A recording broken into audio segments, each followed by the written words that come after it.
नमस्कार, स्वागत आहे आपले महाराष्ट्र माझा 24 न्यूज मध्ये।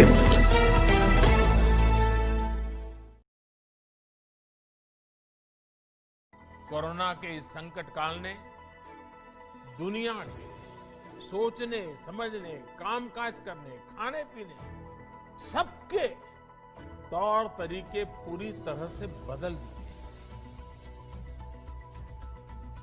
और जिस प्रकार से आपने सेवा की और सेवा का समाज जीवन पे बड़ा प्रभाव होता है। मैं बचपन में सुना करता था कि एक सोनार, उसको छोटा मोटा अपने घर में सोनार के नाते वो अपने घर में काम करते और कुछ परिवारों के लिए सोने की चीजें बनाना वगैरह चलता था। लेकिन उस महाशय की एक आदत थी, वे बाजार से दातुन खरीदते थे। और सुबह में हम पहले के जमाने में आज ब्रश उपयोग करते, पहले दातुन करते। और वो अस्पताल में जाकर के वो जो मरीज होता था उसके जो रिश्तेदार होते थे उतनी संख्या गिन करके हर दिन शाम को उनको दातुन दे करके आते थे। यही काम करते थे और दिन भर अपना सोनार का काम करते थे। आप हैरान हो जाएंगे, एक सोनार के रूप में अपने काम के साथ ये दातुन लोगों को मदद करने का उन्होंने छोटा सा अपने आदत बना थी। उस पूरे इलाके में उनकी इतनी छवि थी, उनके सेवा भाव की इतनी चर्चा थी कि सोने का काम कराने के लिए लोग कहते अरे भाई ये तो सेवा भावी है, उन्हीं के यहाँ सोने का काम करवाएंगे। यानी करते थे वो सेवा, लेकिन अपने आप उनकी एक विश्वसनीयता बनी थी। उनके अपने के सोने के काम को हर परिवार के वो विश्वस्त व्यक्ति बन चुके थे। यानी हमारा समाज ऐसा है, सेवा भाव को सिर्फ कुछ पाया, कुछ मिला उतने से नहीं, उससे भी बहुत अधिक भाव से देखता है। और जो सेवा लेता है वो भी मन में ठान लेता है कि जब मौका मिलेगा वो भी किसी की मदद करेगा। ये चक्र चलता रहता है और यही तो समाज को प्रेरणा देता है। आपने सुना होगा 100 साल पहले ऐसी ही भयानक महामारी हुई थी। अब 100 साल के बाद ये हुई और कहते हैं कि तब भारत में इतनी जनसंख्या नहीं थी, कम लोग थे, लेकिन उस समय भी उस महामारी में दुनिया में जो सबसे ज्यादा लोग मर गए उनमें से हमारा हिंदुस्तान भी था। करोड़ों लोग मर गए थे।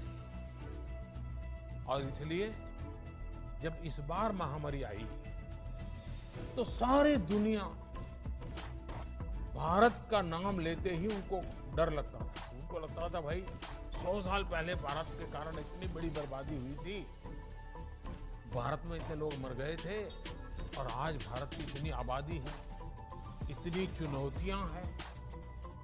बड़े बड़े एक्सपर्ट ये कह रहे थे और भारत पर सवाल खड़ा करने लगे थे कि इस बार भी भारत बिगड़ जाएगा। लेकिन क्या स्थिति बने, आपने देखा होगा 23-24 करोड़ की आबादी वाले हमारा उत्तर प्रदेश,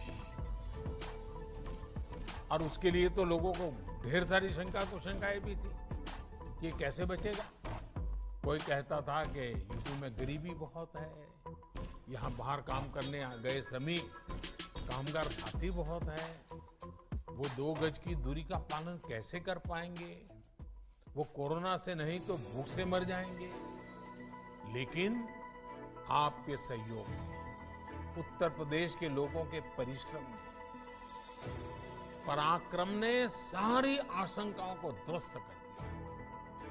साथियों, ब्राजील जैसे बड़े देश में जिसकी आबादी करीब 24 करोड़, वहां यानी उत्तर प्रदेश जितना ही बड़ा है, वहां कोरोना से 65,000 से ज्यादा लोगों की दुखद मृत्यु हुई। 65,000।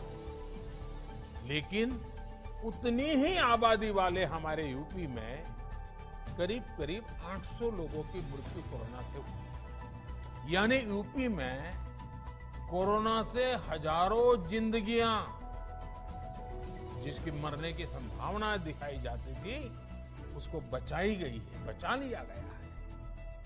आज स्थिति ये है कि उत्तर प्रदेश ने न सिर्फ संक्रमण की गति को काबू में किया हुआ है, बल्कि जिन्हें कोरोना हुआ है वो भी तेजी से रिकवर हो रहे, ठीक हो रहे। और इसकी बहुत बड़ी वजह आप जैसे अनेक महानुभावों की जागरूकता, सेवा भाव, सक्रियता, आप जैसे सामाजिक, धार्मिक और परोपकारी संगठनों का ये जो सेवा भाव है, आपका ये जो संकल्प है, आपके संस्कार है, जिसने इस कठिन समय से कठिन दौर में समाज के हर व्यक्ति को कोरोना के खिलाफ लड़ाई लड़ने की ताकत दी है, बहुत बड़ी मदद की।